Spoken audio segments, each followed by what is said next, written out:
Hello. So this video is going to be about recovering the waste foil. After you've done some foiling and you've ended up perhaps with something like this, which has you've taken your foiled pattern from, and then you'd like to be able to transfer this onto a piece of card so that your pattern shows through the cardstock. Or I made this card earlier today, and for the flowers I've actually foiled navy blue card, and it gives that really deep colour in the centre of the flower with the coordinating foil for the actual colour of the flower. So it helps tie everything together. So just as your matting and layering ties together the colour scheme of your card, foil is another way of tying it together as well. So let's have a look at a couple of different options for doing that. So as I say, I've got this piece of waste foil and I've got a piece of navy blue cardstock that I've cut to size. Okay, and let me just show you how my GoPress and foil is set up. Now there are lots of different ways people suggest of doing this. Some people use the Couture Creations conversion plate, which is a really thick metal plate. Let me just grab a silicone mat here so I can hold this. I use a thinner metal shim with 2 layers of 300 GSM card underneath. It's quite warm because my GoPress has been sitting there coming up to temperature for me. So they just sit underneath, hot plate on top, and the heat comes through the card, no problem at all, and heats up the metal plate and just adds that bit of extra thickness and support. Okay, so have that like that, and then onto there you want your foil down onto the metal plate and your cardstock over the top, and then it's a matter of figuring out how many shims are the right number of shims for your die cutting machine. So I started off today and I was going to use 1, 2, 3, 4, 5, 6. Okay, I started off like that and then I discovered that was too many, but let me show you what happened because that'll help you. So I'm just going to make a bit of space and go and get my die cutting machine and bring it over to the camera. And while I'm doing that, I'm just going to put that back on the GoPress base so that it stays heated. So that there is slid into the base, and I shall get the die cutting machine. Okay, so I've got the die cutting machine. I want to get it so that you can see the handle in the back of the shot. Let me just see if I can move the camera around a little bit. Is that better? Yeah, that's better. Okay, so here's my heated up machine. Now if I try and put this through, it's okay until it hits where the shims is, and then that gets very, very tight. I'm not going to force that through. I'm just going to take it back out. I'm going to take a couple of these shims out. As I say, I tried it earlier, and 6, as I say, got to that point, I thought, no, that's too many. So 2 shims is about equivalent to 0.5 millimetre in thickness. So that's quite a lot for a die cutting machine. So then, now I can feel it getting tight now when it's got the card, but not impossibly tight. So I can just feel it there and wind through.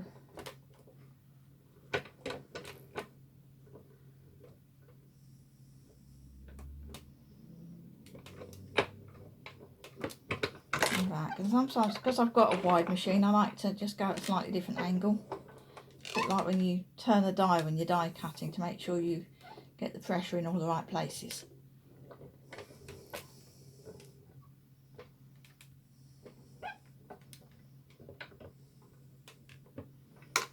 Okay, very fine. So I'm now going to have a look and see whether or not that's worked.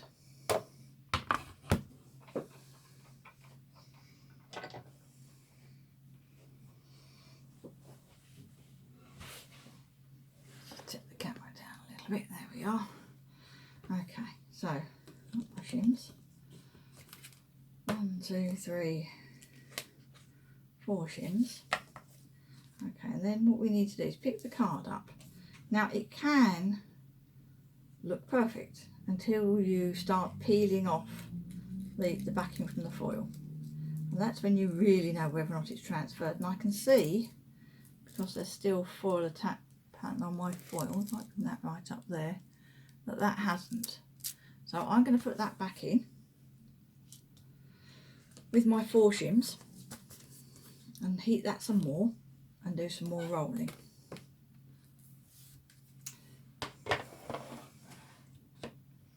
So I do find that results vary according to the foil, the cardstock. Some need more pressure than others, some need more heat than others, some need more rolling than others, some just won't work. The cardstock, but when I made my flowers, the foil I was using for that adhered very nicely. Didn't require much anything in the way of extra rolling. For really reliable results, I find it best to be transferring onto a coated cardstock. And coated cardstocks can be where they're printed, so something like Hunky Dory Adorable Scoreable, or it could be a foil cardstock. It could be something like that I'm transferring onto. I've got some, that's a coated black cardstock.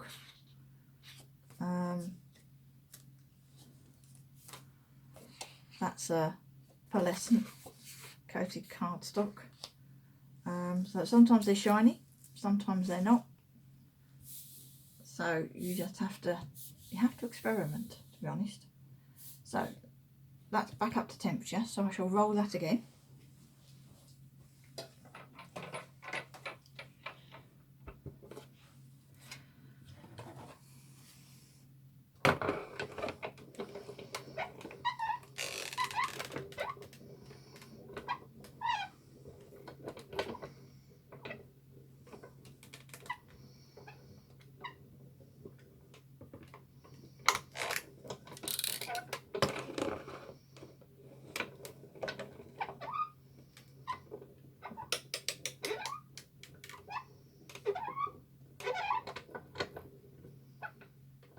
As I hit my shims, it gets stiffer, but I can still keep rolling smoothly. It's not as if I've suddenly got to go and strain. Just I can just feel a bit extra resistance.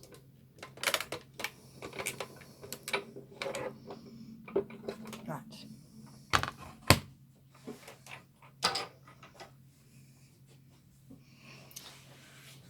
So let's see what we've got now.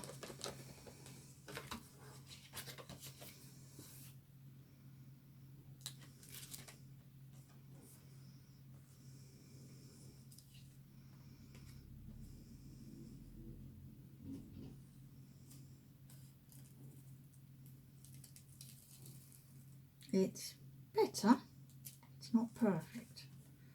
Now I think I'm going to try it with one more shim, just one.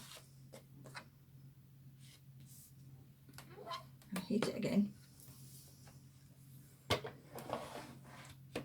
As I say, it'll all depend on the thickness of your metal shim, whether or not you've got shims underneath it, thickness of the card shims you're using on top, because card comes in different thicknesses. Sometimes when you've been using your shims for a while, they'll get more compressed and stop being as effective, so you find you have to put an extra one in or get some new ones. There are just so many things that can vary. And I'm just very grateful the Go Press has been made as a machine that can cope with variations, because it makes it a very flexible machine. Some of the other machines you have to have things precise thicknesses, do things in a precise way, for this long, for that long, in this configuration or that configuration. And with the Go Press and foil, it's fine to experiment. It has a very clever lid mechanism that can actually change height a little bit. which means you can use all sorts of things as hot floor stamps. So that's back at temperature. Let me get the die cutting machine again.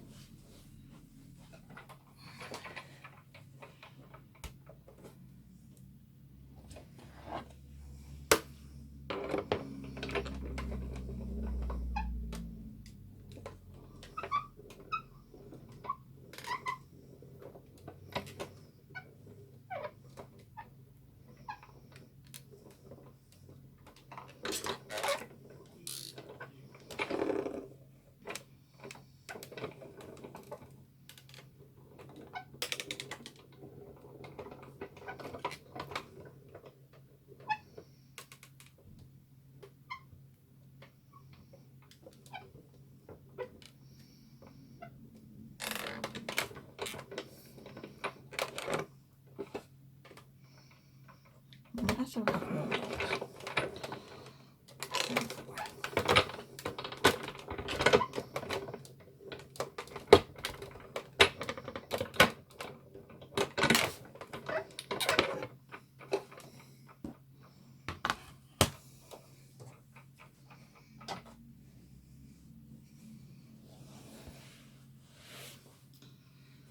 Right.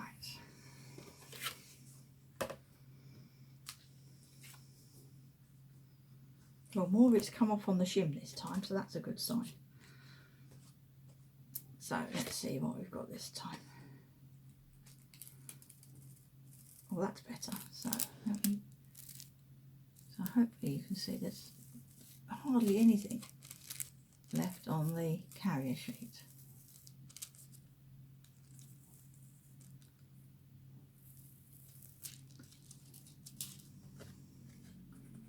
And there we are.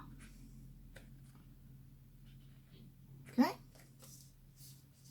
so that's the waste transferred. Okay, it's a little shabby.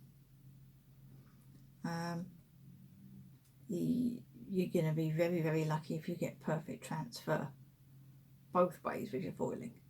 So when you first use it and then when you transfer the waste.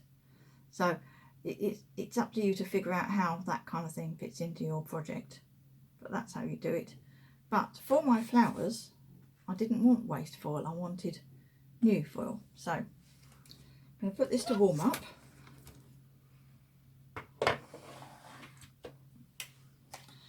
Just one of the questions that comes up is, can you foil die cuts? Well, yes you can, but I think it's probably easier and possibly you get better result if you foil some card and then die cut it. It's the same kind of process. Now this is a translucent foil. I'm not quite sure how this is going to look on my blue card.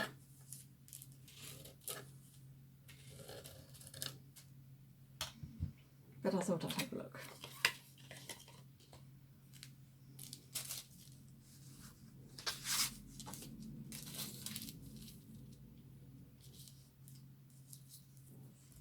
And I'll spread that on there.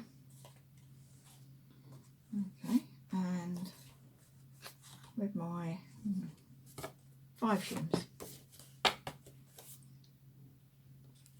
So I want that down like that. I want 5 shims on top. So put that on the go press and that needs to heat through. Okay.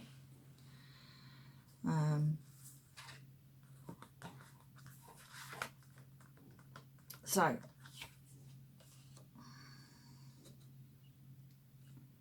add some more foil here.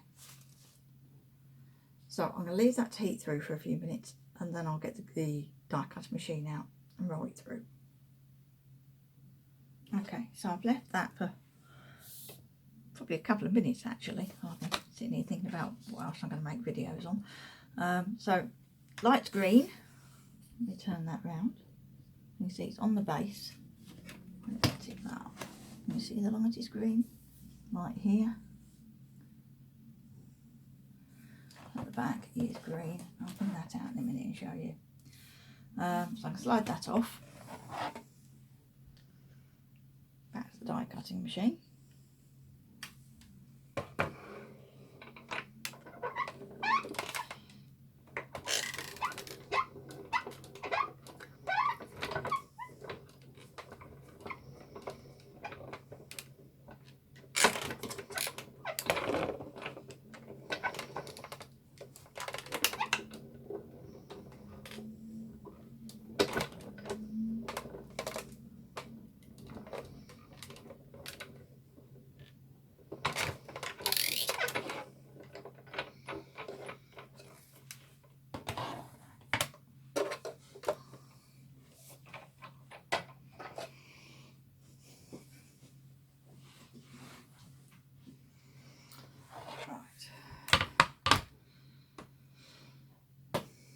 see how that's done. Okay, so it's stuck, so that's good. Then I just need to find an edge. See if I can get the backing off.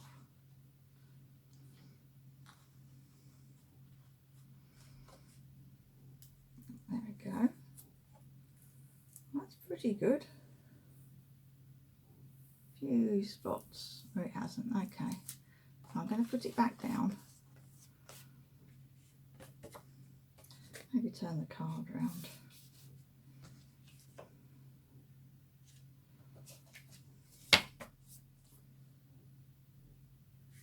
You never know, those spots might be where if you've got dings in your metal plate, so it's not actually put pressure on them. So let's turn it round so the dings are in a different spot. That shouldn't need as long to warm because everything is pretty much heated through.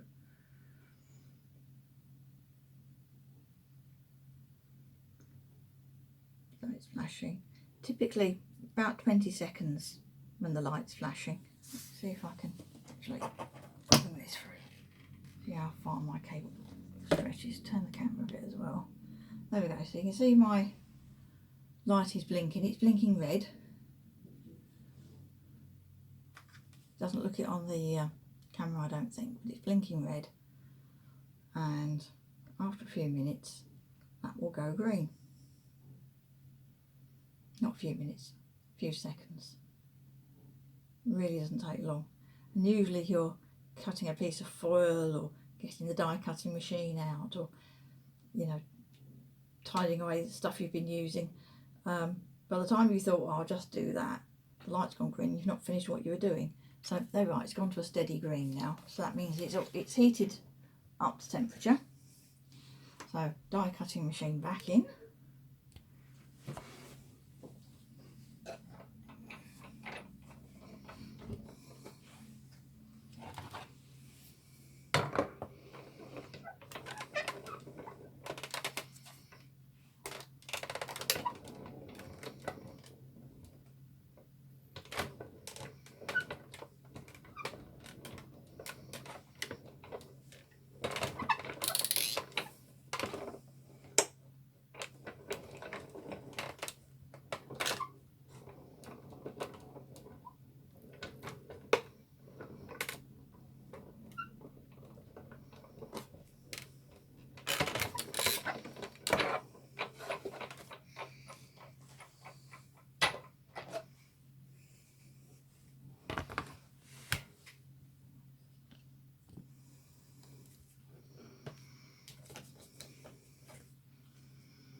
I think that's better.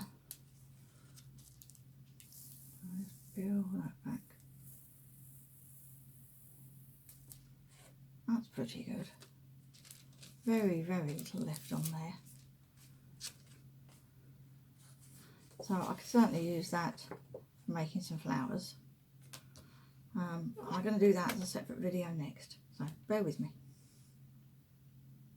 And actually, I'll say bye for that one. Thanks for watching. But I'm going to make another video using this piece of card to make some flowers like the ones on my card, which was